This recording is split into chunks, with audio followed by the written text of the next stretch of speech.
vaincrai dans Jésus. L'Écriture dit ceci. Car quiconque invoquera le nom du Seigneur sera sauvé. Au verset 14. Comment donc invoqueront-ils celui en qui ils n'ont pas cru? Point d'interrogation. Ah, c'est le premier point d'interrogation. Donc pour invoquer Dieu, il faut croire. Pour qu'Abraham puisse commencer à invoquer l'Éternel Dieu Jéhovah, il fallait qu'il puisse croire en lui. N'est-ce pas? Mais avant de croire en ce Dieu-là, il fallait qu'Abraham puisse entendre la voix de ce Dieu. L'Écriture continue à dire, et comment croiront-ils en celui dont ils n'ont pas entendu parler? Donc il fallait qu'Abraham puisse entendre parler. Il fallait qu'il puisse entendre le retentissement du son de la trompette de la voix de Dieu.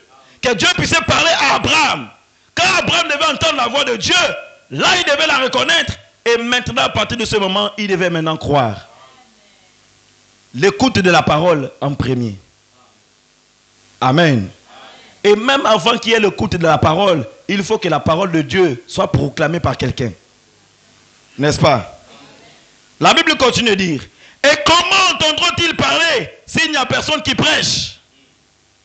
Donc, avant d'entendre la voix de Dieu être entonnée, il faut d'abord que Dieu envoie quelqu'un pour parler. Dieu a parlé avec Abraham de lui-même.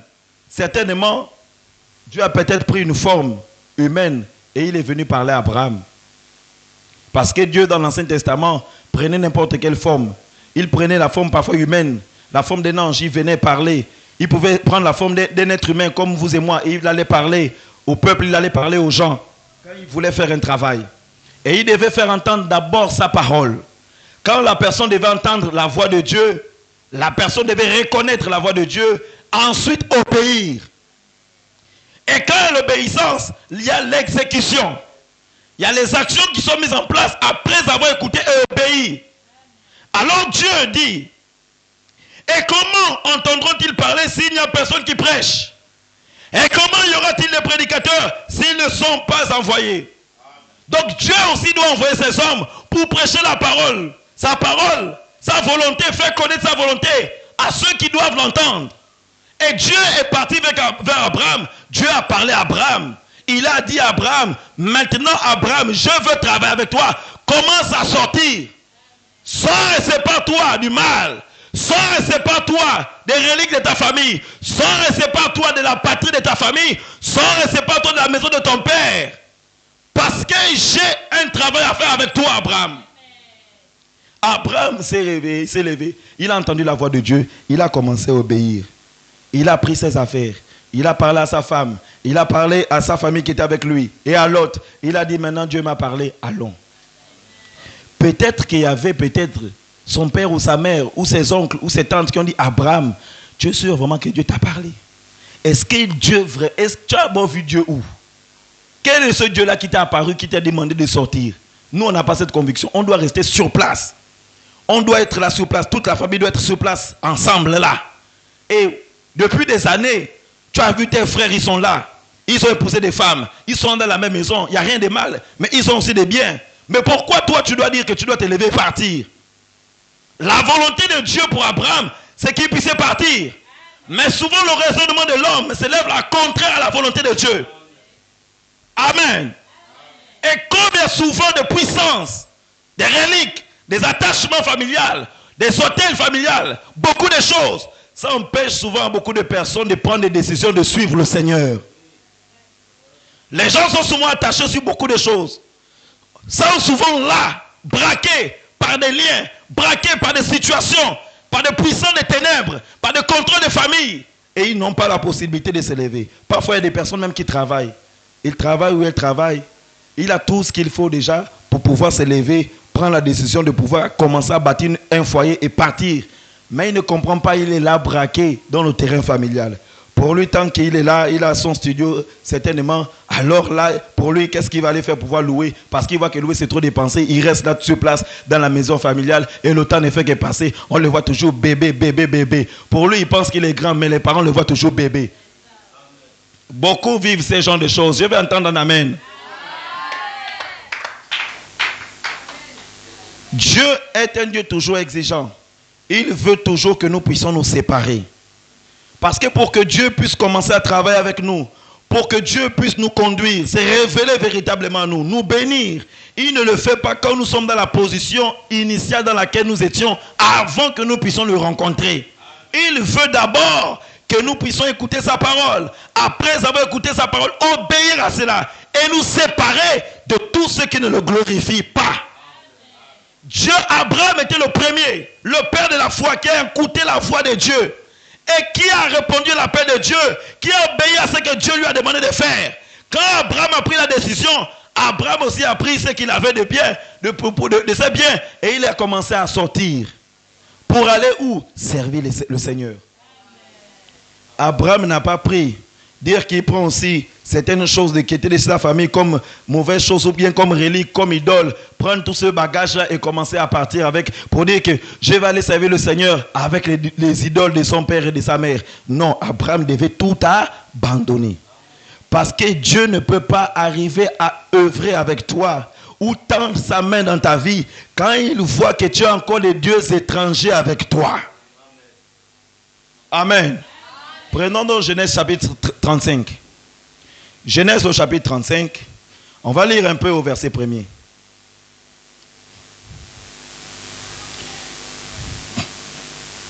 Genèse au chapitre 35.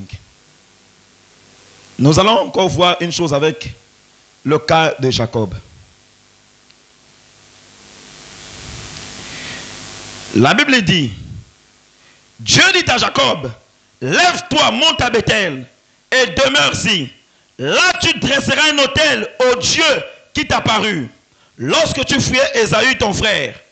Jacob dit à sa maison et à tous ceux qui étaient avec lui, ôtez les dieux étrangers qui sont au milieu de vous, purifiez-vous et changez de vêtements. Donc, en d'autres termes, renoncez à ce qui est mal. Séparez-vous de mal parce que Dieu veut nous parler. Dieu veut se révéler à nous. Dieu veut nous visiter. Et Dieu donne toujours une exigence avant de pouvoir commencer à travailler. Avant de visiter un peuple, avant de visiter une famille, avant de visiter un croyant, avant de travailler avec lui, avant de le bénir, Dieu donne l'exigence. Il donne d'abord sa règle de se séparer. Jacob a entendu la voix de Dieu. Jacob est allé parler à sa famille. Il a dit, voici les recommandations divines. Dieu veut maintenant nous visiter. Dieu veut nous parler. Il veut traiter avec nous. Maintenant, Dieu veut que nous puissions ôter les dieux étrangers qui se trouvent dans notre maison. Amen. Dieu voulait un nettoyage. Oh, vraiment que Dieu nous aide. Puisse Dieu nous aider dans cette église. Oui. Parce que même quand nous voulons voir Dieu intervenir dans notre vie, dans nos vies, nous devons regarder à tous nos alentours. Nous devons regarder à notre maison. Nous devons regarder à nos vies. Nous devons implorer la miséricorde, la grâce de Dieu. Pour dire, Seigneur, j'ai besoin de toi. Donne-moi la capacité de mettre tout en ordre dans ma vie. De me séparer de tout ce qui ne te glorifie pas. Alléluia. Alors il continue. Il dit au verset 3. Nous nous lèverons. Et nous monterons à Bethel. Là, je dresserai quoi? Un autel. Au Dieu qui m'a exaucé dans le jour de ma détresse et qui a été avec moi pendant le voyage que j'ai fait. Ils donnèrent à Jacob tous les dieux étrangers qui étaient entre leurs mains et les anneaux qui étaient à leurs oreilles. Jacob les enfouit sous le térébinthe qui est près de Sichem. Et ils s'étaient séparés de tout ce qui n'était pas digne du Seigneur. Parce que Dieu voulait maintenant commencer à bâtir quelque chose avec eux. Ils avaient la règle d'or de Dieu. C'est comme ça, la manière qu'il a fait avec Abraham, la manière qu'il a fait avec Jacob, la manière qu'il a procédé avec tous dans la Bible, c'est la même manière qu'il désire procéder avec nous aussi. Jacob aussi avait des réalités dans sa vie. Avant que Dieu ne puisse vraiment arriver à le visiter, le changer. Jacob aussi avait des réalités.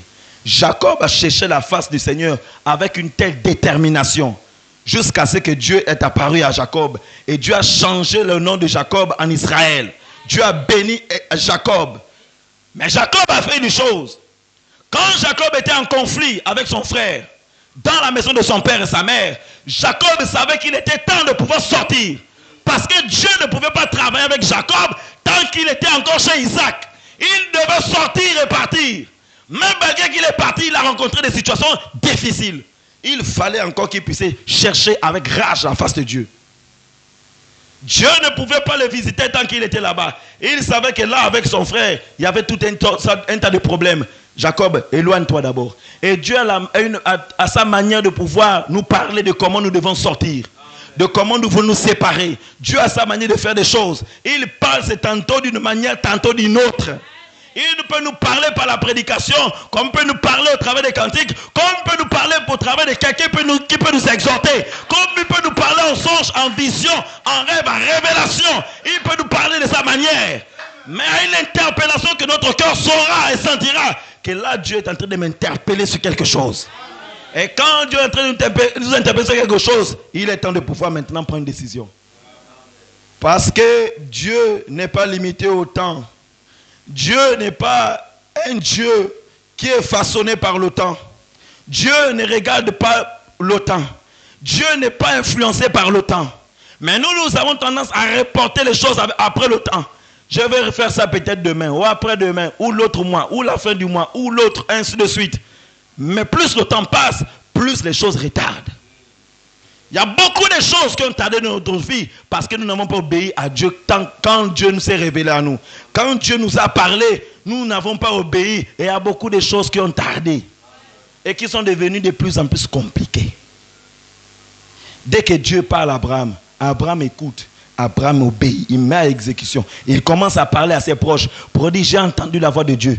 Obéissons, partons, séparons-nous. Parce que Dieu veut faire manifester sa gloire dans nos vies. Il m'a fait des promesses. Il a dit telle chose. Il a dit telle chose. Il a dit qu'il me bénira.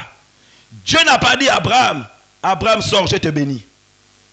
Il a dit, sors, va-t'en, je te bénirai. Au futur, après l'obéissance, vient la bénédiction. Il n'y a pas de bénédiction sans obéissance. Alléluia. On peut venir, on prie pour toi, on prie comme ça, tu tombes ou quoi que ce soit. Tu n'es pas obéissant, la bénédiction de Dieu ne descend pas dans ta vie. Tu peux sentir un toucher, c'est une onction qui te frotte, c'est tout. Mais la bénédiction n'intervient pas. Pourquoi? Parce qu'il y a quelque chose qui empêche à ce que la bénédiction rentre. C'est notre désobéissance qui empêche souvent la main de Dieu opérante dans notre vie. Nous prions, nous demandons beaucoup de choses à Dieu. Mais comme nous n'obéissons pas, la main de Dieu ne peut pas opérer, ne peut pas se voir palpablement dans notre vie. Et nous sommes beaucoup de désobéissants au Seigneur. Beaucoup de désobéissants à sa parole. Beaucoup de désobéissants à ses recommandations. Ce qui fait qu'on peut arriver à élever des prières. On peut faire toutes sortes de choses. Mais tant que l'obéissance ne subsiste pas, Dieu ne peut pas encore intervenir. Il a fait avec ces hommes autrefois dans la parole. Alors il doit aussi faire avec nous. Il a dit à ces hommes d'autrefois, séparez-vous. Alors nous aussi, on doit se séparer. La séparation, d'abord avant la bénédiction. Normalement, on ne doit pas prêcher normalement, fit la bénédiction, sans prêcher normalement, premièrement la séparation. Parce que la séparation est une condition sine qua non. Tu veux que Dieu intervienne dans ta vie, sépare-toi. Tu veux que Dieu agisse, sépare-toi. Tu veux que Dieu intervienne et manifeste sa gloire, prends des décisions de te séparer. Souvent la décision là est difficile. Nous sommes tous humains. Ce n'est pas parce que nous prêchons, ça veut dire que tout est facile. Non. Nous sommes dans des corps faits de chair faibles. Et Dieu sait que nous sommes faits ainsi. Mais Dieu sait que nous avons la capacité en nous. Dieu ne peut pas nous parler sans que nous puissions avoir des capacités en nous. Et quand il parle, il sait que nous avons la capacité de pouvoir aussi le faire. Parce que Dieu ne peut pas nous demander de pouvoir faire telle chose. Il sait que nous serons incapables de le faire. S'il le dit, c'est qu'il sait que nous sommes capables. S'il a parlé à Abraham, Abraham sort. Il sait qu'Abraham avait les capacités de sortir. Il ne peut pas dire Abraham sort. Abraham est paralytique, il n'arrive pas à marcher. Il a allongé, cloué sur son lit. Et il va dire Abraham sort. Mais Abraham va sortir comment il est cloué sur son lit. Dieu ne peut pas le dire. S'il sait que Dieu, Abraham est cloué et qu'il doit sortir, Dieu doit d'abord guérir Abraham. Ensuite Abraham sort. Dieu sait qu'on a toutes les possibilités d'obéir à sa parole. Mais nous avons souvent le raisonnement. Seigneur, je sais, je vais faire. Mais. Seigneur, je sais, je vais faire. Mais. Seigneur, je vais faire. Mais. Le mais annule la parole de Dieu dans nos vies. Annule l'intervention divine dans nos vies. Quand Abraham a fait, Abraham n'a pas dit Seigneur, oui, mais. Seigneur, oui, mais. Seigneur, oui, mais Abraham n'a pas dit ça à Dieu. Dès que Dieu a parlé à Abraham, Abraham s'est mis à l'exécution. Il a pris les membres qui étaient avec lui, ceux qu'il appartenait combien, il a commencé à sortir. Il a commencé à marcher dans le désert pour suivre le Seigneur qui lui avait apparu. Amen. Mais quand nous lisons dans la suite, nous ne voyons pas que tout était rose pour Abraham. Ce n'était pas rose, parce que même quand Dieu demande de sortir et d'abandonner, il sait aussi que la suite ne sera pas rose. Mais lui te demande de pouvoir obéir. Si Dieu te parle, te dit que monte sur l'échangeur, jette-toi en bas, lui-même il sait comment il va prendre l'amortisseur pour que tu atterrisses. Il planifie toutes choses. S'il a dit à Abraham de pouvoir sortir, il savait qu'il avait réservé aussi une terre, une grande terre et de grands biens à Abraham. Amen. Mais il savait qu'Abraham devait avoir une grande postérité, une grande bénédiction. Dieu avait vu ça déjà dans son plan souverain. Abraham ne connaissait rien, mais Dieu voulait d'abord qu'Abraham obéissait. Comment on peut voir des grandes choses de Dieu si on ne commence pas d'abord par l'obéissance? Dieu nous attend d'abord à la petite chose pour dire obéis à ma voix. Abraham, je te dis seulement sors. Sors seulement, abandonne. Tout le reste là ne te regarde pas. Ne te préoccupe pas de quiconque va dire quoi que ce soit de toi. Même si ton père et ta mère te disent de cas contraire, toi écoute et obéis. Fonce à ce que je te dis. Et là quand Abraham fonce, Abraham commence à marcher. Et il marche. Dieu lui donne encore des promesses progressivement. Abraham, je ferai avec toi. Abraham, je ferai avec toi.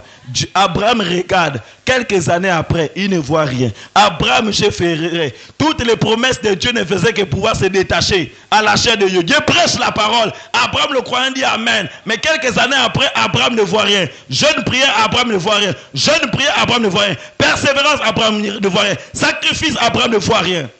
Dieu prêche encore à Abraham à la chair. Abraham croit, Abraham dit Amen. Je crois, mais Abraham ne voit pas. C'est là où Dieu nous attend. Que nous croyons même quand c'est invisible. Nous croyons, nous quand c'est invisible. Nous persévérons quand nous ne voyons rien. Quand le ciel n'est pas encore ouvert, nous continuons à déclarer que le ciel est ouvert pour nous. Abraham proclamait les choses. Alléluia. Il proclamait les choses qui existaient dans le domaine spirituel sans les voir dans le domaine physique. Mais pour lui, c'est comme si c'était déjà physique et visible. Alléluia. Que Dieu nous aide à marcher avec une telle foi, une telle détermination comme Abraham. Plus l'obéissance est, plus la foi croise, plus la foi voit des résultats. Au fur et à mesure, quand l'obéissance, au fur et à mesure, ça fait grandir la foi. Et cette foi-là, au fur et à mesure, donne des expériences, nous amène à défier des choses les plus grandes qui arrivent. Mais si dès le départ, quand Dieu te dit de faire, tu désobéis, alors ce qui doit venir après, tu ne posséderas pas. Ce que Dieu devrait faire avec toi, c'est déjà bloqué pour toi. Là n'est pas le problème de Dieu, c'est souvent notre problème. C'est souvent notre problème. Il dit, va-t'en de ton pays, de la maison de ton père. Je ferai quoi? Je te bénirai, Abraham. Quand Dieu a fait la promesse, il ne faillira jamais. Il n'a pas dit, Abraham, après 10 ans, je vais te bénir. Abraham, si tu fais comme ça, moi, à 15 ans, l'année qui va suivre, là, c'est pour toi, je vais te bénir. Dieu n'a pas dit ça à Abraham. Abraham ne connaissait ni le temps, ni la période, ni les circonstances de comment ça devait être. Abraham, sors d'abord. Je t'attends à la sortie. Sors d'abord. Commence au premier pas. Commence. Alléluia. Avant que l'enfant commence à pouvoir marcher, commence d'abord à ramper. On t'attend d'abord à ramper. Avant de te mettre debout, rampe d'abord. Amen. L'enfant est assis. Il voit les autres personnes debout et commencer à marcher. L'enfant envie les autres. Ah, si je pouvais être comme l'autre, il marche, il saute, il court. Est-ce que je peux aussi faire comme lui? L'enfant commence à envier. Et l'enfant parfois veut se mettre, sa vision le trompe. Et il veut se mettre debout, vouloir faire, mais il se rend compte que sa visibilité le trompe, il tombe. Il se met encore debout, il tombe. Il se met encore debout, il tombe. Mais son cœur est en train de dire que j'aimerais marcher comme cette personne-là qui marche. Amen. Des fois, quand nous voyons des héros qui ont servi le Seigneur avec zèle et détermination, disant que nous voulons faire comme eux. Seigneur, aide-moi à te servir comme tel. Seigneur, aide-moi à croire comme Abraham. Seigneur, aide-moi à persévérer dans l'épreuve comme Job. Seigneur, aide-moi comme tel. Seigneur, aide-moi comme tel. Seigneur, aide-moi comme tel. Mais le problème, c'est que nous ne pouvons pas arriver comme tel si nous ne commençons pas. Eux, ils ont commencé d'abord. Avant qu'un élève n'arrive au CM2, il doit commencer au CP1. Avant qu'il n'arrive à affronter le BPC, il doit affronter quoi? Le CEP. Il va voir les collégiens au lycée. Ah, si je peux, quand le jour où je vais porter la tenue comme eux, j'aimerais aussi être au lycée comme eux et dépasser cela. Mais tu as encore l'étape du primaire. Saute d'abord l'étape du primaire. Le primaire a le CP1, le CP2, au fur et à mesure, jusqu'au CM2. Après, quand tu arrives au CM2, tu arrives à quoi? Pour sauter le CM2, tu arrives à quoi? Le CEP, c'est un test. Dieu maintenant sait que tu es arrivé à certaines étapes. Il te teste. Est-ce que tu es prêt à sauter pour arriver à telle autre étape? Est-ce que tu étais prêt? Il te met l'examen, il t'examine, il met ta foi à l'épreuve. Est-ce que tu seras prêt à affronter? Est-ce que tu es prêt à atteindre telle bénédiction que tu désires? Dieu fait passer l'épreuve. Mais quand maintenant l'épreuve arrive, comment maintenant ton attitude est? Comment tu te comportes? Est-ce que tu continues à prier? Est-ce que tu continues à servir Dieu? Dieu te met au test. Tant que tu ne réussis pas, il va te faire encore redoubler à ça. Jusqu'à ce que tu vas comprendre la leçon. Que quand les situations sont comme elles peuvent être, amères comme elles peuvent être, quelle est l'attitude que ces gens-là ont eue dans la Bible? Quand tu veux arriver à voir Dieu agir, Dieu va te regarder, il va toujours te mettre au test. Alléluia! Je suis en train de vouloir terminer, ce n'est pas long. Quand Dieu veut te faire passer d'une étape à une autre, avant il te met d'abord à un test. Il t'envoie d'abord sa parole. Comment tu vas réagir face à sa parole? Et maintenant, il faut si tu vas obéir ou si tu vas renoncer à cela. S'il arrive que tu échoues, Dieu ne peut pas t'amener ailleurs. Il va d'abord te faire ramener encore à là. S'il arrive que tu as accepté le Seigneur, tu as bien loué ainsi de suite, Dieu te demande de te séparer. Et tu dis, Seigneur, je me sépare. Dieu attend que tu puisses mettre cela en pratique, en exerce, que tu puisses réellement te séparer. Il attend, il veut te bénir, mais il attend d'abord que tu puisses arriver à sauter cette étape. Parfois dans la vie de nous les croyants, il y a quelque chose souvent qui nous empêche de bien servir le Seigneur. Une chose à laquelle ton cœur a un peu plus d'attachement, que tu as parfois un peu du mal à abandonner vraiment et totalement, à te séparer vraiment et totalement. Dieu est là, il attend que tu puisses arriver à pouvoir te séparer totalement. Que cette chose ne se retrouve plus dans ton cœur ou dans ta vie. Alléluia. Et chacun connaît dans ton cœur. Tu connais ce qui t'empêche de bien servir le Seigneur.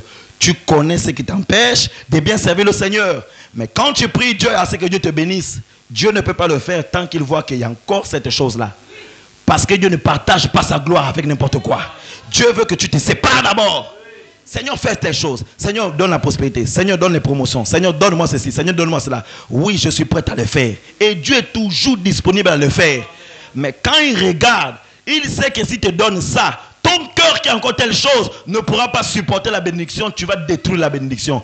La bénédiction de Dieu va aller servir le diable. Pourquoi? Parce qu'il y a encore cette gangrène-là qui t'empêche de bien servir le Seigneur. Donc il veut que tu te sépares. Si tu n'arrives pas, tu dois prier, jeûner si ce doit, pour que Dieu enlève ça totalement de toi. Ce n'est pas dire, Seigneur, je te rends grâce. Seigneur, je te loue. Seigneur, Dieu de gloire, je sais que je te servirai. Bénis-moi, je ferai ça. C'est trop facile. Bénis-moi, je ferai ça. C'est trop facile. Mais Dieu voit le devant. Il voit déjà devant. Il sait que s'il fait descendre ça, tu ne vas plus le servir. D'où il fait quoi? Il veut te travailler d'abord. Abraham, Dieu l'a demandé de sortir. Abraham a obéi au premier test. Dieu dit d'accord. Il a conduit encore Abraham. Et il parle à Abraham. Abraham est en train de bien agir. Dieu dit d'accord. Là maintenant, je vais envoyer Abraham au test pour voir vraiment s'il va réussir ce test. Quand Dieu envoie le test à Abraham, Abraham regarde le test. C'est compliqué.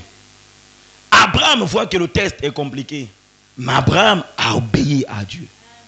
Il a obéi. Dieu teste, il obéit. Dieu teste, il obéit. Dieu fait quoi? Il amène Abraham dans une certaine progression. Et quand Abraham voit que Dieu marche, il voit qu'il y a tellement la chose là dont il attend, qu'il espère. Dieu, tu m'as donné des biens. Je suis parti en Égypte. Je suis sorti là-bas avec beaucoup de richesses. Dieu, tu m'as mené là-bas. Je suis parti tel lieu, tu m'as donné des biens. Quand je regarde ma maison, je vois que les moutons, tout le reste des choses là, ça prospérait tellement. Et les serviteurs ont prospéré. J'ai tellement de biens. Mais il y a quelque chose qui me manque, Seigneur, que je te demande depuis longtemps. Je prie, je jeûne. Mais le ciel est fermé pour moi. Mais tu ne fais que me dire dans ta parole que tu le feras. À quel moment Dieu ne répond pas à Abraham? Dieu continue à dire à Abraham, Abraham, sers-moi. Abraham, sois fidèle. Abraham, sers-moi. Abraham, écoute ma parole. Abraham, obéit ma parole. Abraham voit que c'est qu'il attend de Dieu. Dieu ne répond pas. Dieu n'agit pas. Dieu n'exauce pas cette chose. Dieu entend facilement Abraham sur les autres choses. Il agit facilement. Mais même ce qu'Abraham n'avait pas demandé, Dieu a donné, a comblé à Abraham des richesses. Mais la chose dont Abraham demandait, Dieu n'a pas donné ça d'abord vite à Abraham. Dieu a dit, je veux d'abord te conduire dans le test d'abord. Il faut d'abord que je te conduise progressivement. Il y a encore des choses en toi que je dois éliminer pour que ça descende bien sur une terre fertile. Dieu maintenant arrive à une étape où il regarde Abraham, il dit qu'il faudrait maintenant que je change ton nom d'Abraham en Abraham. Il change le nom d'Abraham. Alors Abraham, une fois que Dieu a changé son nom, Abraham est content, mais il voit que ce que Dieu l'a promis et qu'il attend ardemment n'est pas encore descendu. Dieu dit, attends, je t'envoie là-bas, où c'est chez le roi d'Égypte. Il s'appelait même encore comment, j'ai oublié son nom. Quand Abraham va là-bas, Abraham arrive au test. Frère, obéis à la parole de Dieu. Il faut que Dieu nous donne ça dans notre cœur. Abraham arrive. Quand il arrive, il sait qu'en Égypte là-bas, si on regarde ma femme, elle est morte. Et moi je suis mort, on va la prendre. Il dit à sa femme, Sarai, quand tu vas aller là-bas, ne dis pas que tu es ma femme, dis seulement que tu es ma soeur. Abraham a menti. C'était le test. Dieu a testé Abraham, Abraham a menti. N'est-ce pas, non? Est-ce que c'est faux? En partie, ce qu'il disait, c'était vrai, mais c'était aussi faux. Parce que Sarah, c'était sa demi-sœur. Mais c'était aussi faux, c'était sa femme. Lui, il est allé dire là-bas que c'est seulement ma sœur. Dieu a sa manière de faire des choses. Abraham encore fait patienter. Dieu a encore fait patienter Abraham.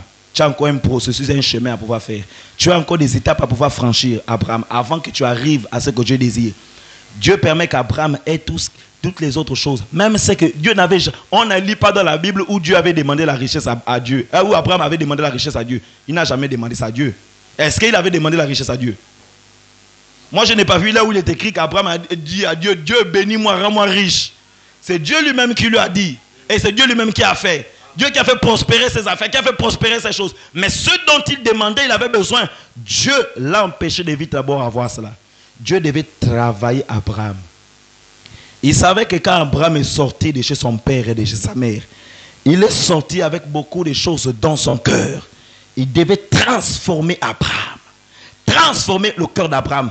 Préparer Abraham à être prêt à affronter ce dont Dieu devait l'amener comme épreuve et ce dont Dieu devait l'amener comme bénédiction. Mais Abraham n'était pas encore prêt.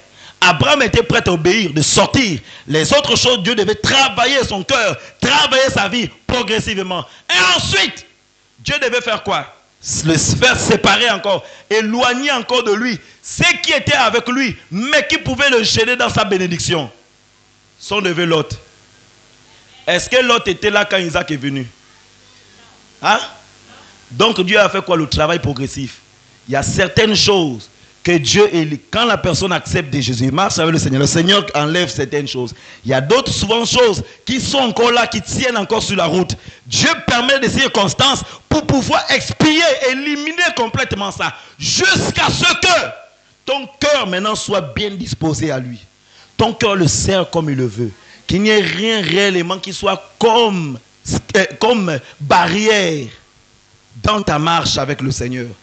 Et quand Lot est parti, Abraham a continué un peu. Dieu maintenant s'est révélé plus encore à Abraham et Abraham a obtenu. Mais avant cela, il fallait la séparation. Nous sommes à la première étape, la séparation. Je désire que chacun de nous tous, pendant tout au long de cette semaine, puisse vraiment arriver à s'examiner du fond en comble. Puisse regarder dans les profondeurs de sa vie.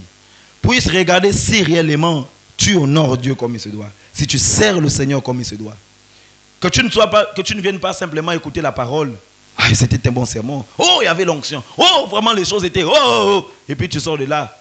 Si tu continues avec les mêmes habitudes. Non. Nous sommes rentrés dans une nouvelle année. Il y a des choses que nous devons expier, que nous devons enlever complètement. Que Dieu doit séparer totalement. Les années après années, les années sont passées, les années. À un moment donné, il y a un moment où tu t'assois, tu fais un bilan. Fais-toi un bilan. Examine un peu ta vie. Regarde un peu ta marche et regarde s'il y a des choses qui étouffent la main de Dieu, qui empêchent. Lisons le dernier passage, Ésaïe 53. Non, Ésaïe 59, voilà. Et je vais terminer par là. Le jeudi, nous allons continuer encore sur le même passage, mais progressivement, au fur et à mesure, nous allons entrer au fur et à mesure.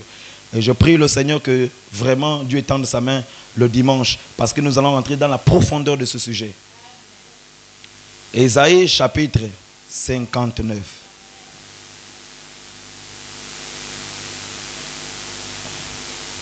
À partir du verset 1er, écoutons ce que le Seigneur dit. Je crois que c'était avant hier, j'étais en train d'examiner ce passage-là. Je lis ce chapitre, je relis encore. Je relis encore. J'étais assis, j'étais en train de me poser un peu des questions en moi, j'étais en train de méditer sur ce passage-là. Il est trop fort. Le Seigneur dit, non, la main de l'Éternel n'est pas trop courte pour nous, pour sauver, autant pour moi, ni son oreille trop dure pour entendre. Donc Dieu est comme un être humain. Il a des mains, il a la bouche, il a des oreilles, il a des yeux. Il voit, il entend nos prières. Et sa main est aussi capable d'intervenir à nos cris. Mais il y a une chose. Mais, au verset 2. Mais ce sont vos crimes. Ce sont nos crimes qui mettent une séparation entre vous et votre Dieu. Ce sont vos péchés qui vous cachent sa face et l'empêchent de vous écouter. Le seul secret, c'est cela, qui empêche à Dieu de pouvoir souvent agir dans nos vies. Quand on englobe cela, le point central, c'est la désobéissance. La désobéissance, c'est l'incrédulité. La désobéissance englobe toutes sortes de péchés. Quand nous sommes désobéissants à Dieu, Dieu ne peut pas arriver à tendre sa main. Tous ceux avec qui Dieu a œuvré, avec qui Dieu a agi, par qui Dieu a fait descendre ses bénédictions, quand nous regardons, ce sont des gens qui ont été obéissants dans la Bible. Quand Job a reçu ce qu'il a reçu comme étant épreuve, même sa femme est venue dire à Job, Job, ton Dieu là, ça n'est de trop. L'histoire de ton Dieu là, tu ne fais que persévérer. Dieu dit, tu ne fais que Dieu, tu ne vois pas que toi-même ton Dieu t'a abandonné. Mon dit Dieu, et puis tu meurs, et puis on en finit avec cette affaire. Parce que tu souffres trop, ça fait trop d'années. Job a dit quoi à sa femme? Job a répondu quoi à sa femme?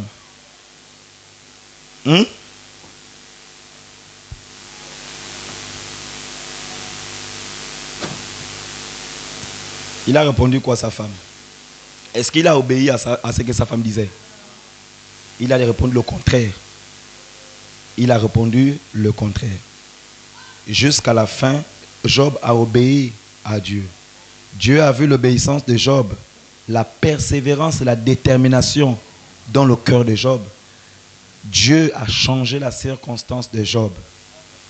Job, même jusqu'à ce que ses amis intimes ont parlé mal à Job, ont commencé à pouvoir penser que Job a eu à faire certainement de mauvaises choses, que Dieu l'a frappé. Job ne s'est reproché de rien, obéissant dans toutes les preuves jusqu'à la fin. Obéissant dans toutes les preuves jusqu'à la fin. Job a continué à espérer en l'Éternel. Job a continué à espérer en Dieu. Il savait que mon Rédempteur est vivant. Et il savait que Dieu devait intervenir. Il était conscient. Il était conscient. Il était déterminé. Il croyait véritablement à Dieu. Pour dire, Dieu va agir.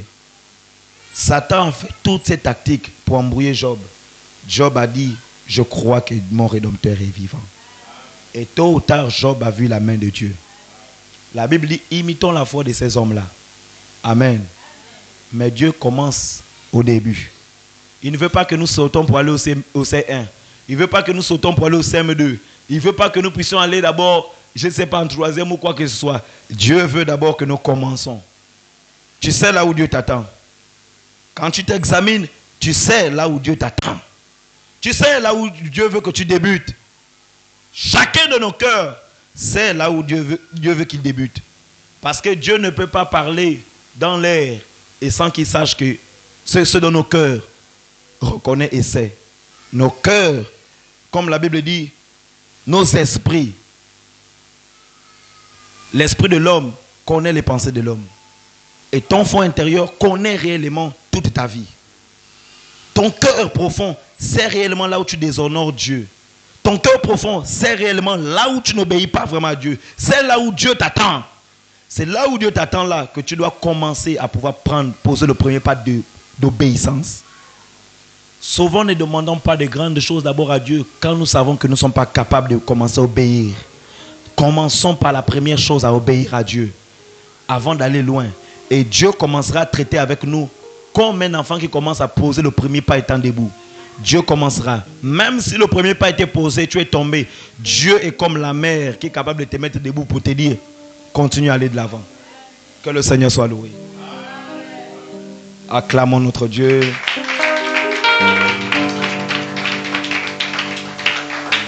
Dieu est un Dieu de séparation. Tu veux que le Seigneur agisse aussi dans tes études. Sépare-toi de ce qui est mal. Sépare-toi de ce qui te distrait, t'empêche d'étudier. Sépare-toi de ce qui est distrait, t'empêche d'être concentré. Sépare-toi des amitiés qui te distraient. Sépare-toi des fréquentations qui te distraient. Sépare-toi des distractions qui t'empêchent d'être concentré dans tes cahiers. Tu veux être première ou premier de la classe, c'est possible. Mais il y a des exigences. Pour que Dieu amène à l'excellence, il y a des exigences. Il y a un prix à payer pour